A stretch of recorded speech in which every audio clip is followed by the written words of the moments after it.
عبداللہ ابن بصری کا واقعہ ہے، کہتا ہے بصرے میں کچھ مزدوروں کو لینے گیا تاکہ یہ مزدور آئیں میرے گھر میں کام کریں۔ کئی مزدور کھڑے تھے، ان مزدوروں کے بیچ میں ایک مزدور ایسا تھا جس کے چہرے سے نور ٹپک رہا تھا۔ یہ بھی وہ کیفیت ہے جو خدا صاف دل والے لوگوں کو عطا کرتا ہے۔ مطلب آپ کا دل اگر صاف ہو گیا، آپ نورانی چہروں کو ریڈ کرنا شروع کر دیں گے کہ اللہ نے کس کے چہرے میں کیا رکھا ہے، نور رکھا ہے، کیونکہ دل سے ملتا ہے۔ اگر پاک دل ہے، سب سے بڑی گریویٹی، سب سے بڑا جاذبہ اگر خدا نے کسی کے دل میں رکھا ہے وہ مومن کے دل میں رکھا ہے کہ مدائن میں سلمان دنیا سے جاتا ہے، وہ علی کے دل کو کھینچ کے مدائن میں لے کر آتا ہے۔ یہ دل کا جاذبہ ہے نا۔ ہر بندہ دنیا سے جاتا ہے، اس کے جنازے پہ علی بن ابی طالب کیوں نہیں آتے؟ اس کے جنازے پہ امام زمانہ کیوں نہیں آتے؟ لیکن اگر دل میں وہ گریویٹی اور جاذبہ موجود ہو، وہ اپنے مولا کو اپنی طرف کھینچ کے لاتا ہے۔ وہ دل گویا بلاتا ہے کہ مولا میرے جنازے پہ آ جائیے۔ وہ مشہد کی خاتون کا واقعہ جس نے 40 سال گھر کے اندر بند رہی یا اپنے سر سے دوپٹہ نہیں اتارا، جب اس کے جنازے کی نماز امام زمانہ پڑھانے آتے ہیں تو وہ دل کا جاذبہ تھا نا، تو اپنے امام کو اپنی طرف کھینچ رہا تھا۔ یہ بھی جبان بصرے میں کام کرتا ہے، مزدوری کا کام۔ عبداللہ ابن بصری کہتے ہیں میں نے اس کے چہرے پہ کیا دیکھا؟ نور دیکھا۔ میں نے کہا جوان کیا میرے گھر میں کام کرو گے؟ ہفتے میں کتنے دن کام کرتے ہو؟ اس جوان نے کہا کہ میں ہفتے میں 1 ہی دن کام کرتا ہوں، اس سے زیادہ نہیں کرتا۔ کہا کتنے لوگے؟ کہا 2 درہم لوں گا۔ میں نے کہا ٹھیک ہے میرے گھر میں آ جا۔ کہا اس نے کہا میری ایک شرط ہے، اس شرط پہ آپ کے گھر میں کام کروں گا۔ کہا کیا شرط ہے؟ کہا شرط یہ ہے پوری رات کام کروں گا، لیکن اذان سے پہلے مجھے تھوڑا وقفہ چاہیے تاکہ میں رب کو جا کے سجدہ کروں، نماز پڑھنے کے بعد پھر آپ کا کام جاری کروں گا۔ آپ یہ قدغن میرے اوپر نہیں لگائیں گے کہ کام جاری رکھو، نماز کے بعد میں پڑھنا۔ کا کام خلوص دل سے کروں گا۔ یہ وہ مضبوط دل ہے جو کام و کاج کی خاطر بھی اپنی عبادت سے درکنار نہیں ہوتا۔ اس نے کہا ٹھیک ہے کوئی بات نہیں۔ عبداللہ بصری کہتے ہیں میں نے اس کو اپنے گھر میں بلایا۔ اس ایک بندے نے 3 بندوں کے برابر میرے گھر میں کام کیا، اور جب جانے لگا میں نے کہا آپ نے محنت بہت کی ہے، 2 کی جگہ میں نے اس کو 4 درہم دیے۔ اس نے کہا نہیں، میں نے 2 مانگے تھے، 2 ہی لوں گا، 4 نہیں لوں گا۔ مطلب یہ وہ دل ہے جو مال دنیا کی طرف مائل نہیں ہے، یہ مطمئن ہے اپنے کام پر، مطمئن ہے اپنی زندگی سے۔ اس کے لیے فرق نہیں 4 ہو جائیں 2 ہو جائیں، کہ پورا ہفتہ کام نہیں کرتے، ہفتے میں 1 دن کام کرتے ہو اور میں 4 درہم لے رہا ہوں، اس کی جگہ پر بھی تم 2 لینے کے لیے تیار ہو۔ وجہ کیا ہے؟ کہ میرے ہفتے کا ٹوٹل خرچہ ہی 2 درہم ہے۔ زیادہ وہ لے جسے فکر دنیا ہو۔ مجھے فکر دنیا نہیں ہے، مجھے دنیا کی پرواہ نہیں ہے، میری زندگی اور میرے کام و کاج کے لیے یہ 2 درہم کافی ہے۔ میں نے کہا بڑا نیک جوان ہے۔ اگلے ہفتے پھر بازار میں گیا، اس کو لے کر آیا، تیسری بار لے کر آیا، چوتھی بار جب بازار گیا یہ جوان مجھے کہیں پہ نظر نہیں آیا۔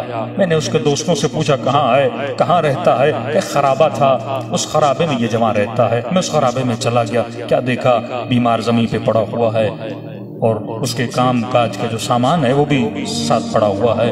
میں نے کہا جوان اگر اجازت ہو تیرا سر میں اپنی گود میں لے لوں۔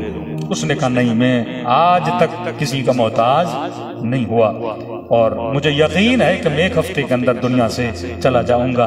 کہ یہ بیلچہ پڑا ہوا ہے، ان چیزوں کو بیچ لینا، اور ایک ہی وصیت ہے میرے کفن اور دفن کا بندوبست کر دینا، مجھے دفن کر دینا۔ میں شاید اسی لمحے چلا جاؤں، چاہے 1 ہفتے کے بعد چلا جاؤں۔ اور ایک اور وصیت ہے، اس نے ایک انگوٹھی نکالی اور انگوٹھی مجھے دی۔ کہتا میں نے کبھی انگوٹھی اس کے ہاتھوں میں خود کو پہنتے ہوئے نہیں دیکھا تھا اور لگ رہا تھا بڑی قیمتی انگوٹھی ہے۔ کہ جب کبھی تیرا بغداد جانا ہو یہ انگوٹھی میرے باپ کو دے دینا۔ میں نے کہا کس کے بیٹے ہو؟ کہ بڑی مہنگی انگوٹھی ہے، میں نے زندگی میں اس مہنگی انگوٹھی کو اپنے ہاتھوں میں نہیں کیا۔ یہ اسلبھا، مضبوط ترین قلب ہے۔ آپ نے تاریخ میں کئی ایسے لوگ دیکھے ہوں گے کہ باپ بدترین، بیٹا بہترین، باپ ظالم، بیٹا نرم دل، باپ بڑا راشی لیکن بیٹا بڑا نمازی۔ یعنی ایک طرف دل بڑا بد ہے، دوسری طرف اس کے بیٹے کا دل بہترین ہے، اتنا مضبوط ترین دل۔ کہ جا کر یہ انگوٹھی بغداد میں میرے باپ کو دینا۔ میں نے کہا تمہارا باپ ہے کون؟ کہ ہارون الرشید، وقت کا بادشاہ۔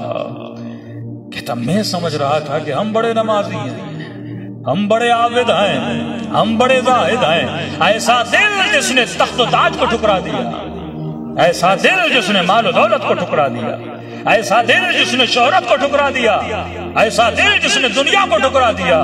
لیکن اسلمھا ایک ایسا مضبوط ترین دل تھا جس نے اپنی مضبوطی اپنے رب کے ہاتھوں میں تھامے رکھی، جس نے اپنے ایمان کو کبھی جانے نہیں دیا، ذرہ برابر اپنے ایمان کا سودا نہیں کیا اپنی دنیا کی خاطر. میں نے کہا کس کے بیٹے ہو؟ کہا ہارون الرشید کا بیٹا ہوں.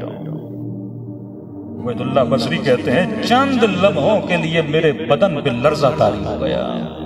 بادشاہ کے بیٹے سے مزدوری کروائی، بادشاہ کے بیٹے سے تم نے گھر کی دیواریں بنوائی، بادشاہ کے بیٹے سے تم نے گھر کا چونا چنوایا. اگر بادشاہ کو پتا چلے گا تو کیا عالم ہوگا. کئی ایسے مومنین بھی تھے نا جو حضرت علی سے کام کروا بیٹھے، اور بعد میں پتا چلا یہ تو میرا مولا ہے، وجود پہ لرزہ طاری ہو گیا. کہ قافلہ کے جس میں چھٹے امام جاتے ہیں پورے قافلے والوں کے برتند ہوتے ہیں، قافلے والوں کو پتا نہیں ہمارا مولا ہے، یہ ہمارا آقا ہے. جب پتا چلا تو وجود پہ لرزہ طاری ہو گیا. اور وہ جوان جو مشہد الرضا میں اپنی پیٹھ حمام کے اندر امام رضا سے صاف کروا چکا وہ بوڑھا، اور بعد میں پتا چلا یہ تو میرا مولا ہے، یہ تو میرا آقا ہے، وجود پہ لرزہ طاری ہو گیا. کہ میں نے کس سے اپنا گھر بنوایا وجود پہ. اس نے کہا گھبرانا نہیں، میں اپنے باپ سے ملتا ہوں نہ اسے بتاؤں گا، بس ایک وصیت ہے میری انگوٹھی دے دینا. کیونکہ جس مال سے اس نے انگوٹھی دی تھی وہ مال حلال کا مال نہیں ہے، وہ مظلوموں کے خون سے ان کی کمائی سے بنایا ہوا مال ہے. لہذا اس مال کی ایک بھی انگوٹھی قیامت کے دن رب کے حضور میں لے جانا نہیں پسند کروں گا. کہ میں نے دیکھا اتنا نیک جوان اچانک سے کہا کہ عبید اللہ بصری جلدی سے میری کمر کو سیدھا کرو، جلدی سے مجھے بٹھاؤ. میں پریشان ہو گیا، گویا وجود پہ اس کے لرزہ طاری ہو گیا. میں نے کہا ماجرا کیا ہے؟ کہ جلدی جلدی سے مجھے بٹھاؤ، یہ مقام ادب ہے. میں نے کہا کس کا ادب کر رہے ہو؟ کہ علی نے وعدہ پورا کیا، ابھی علی ابن ابی طالب آئے.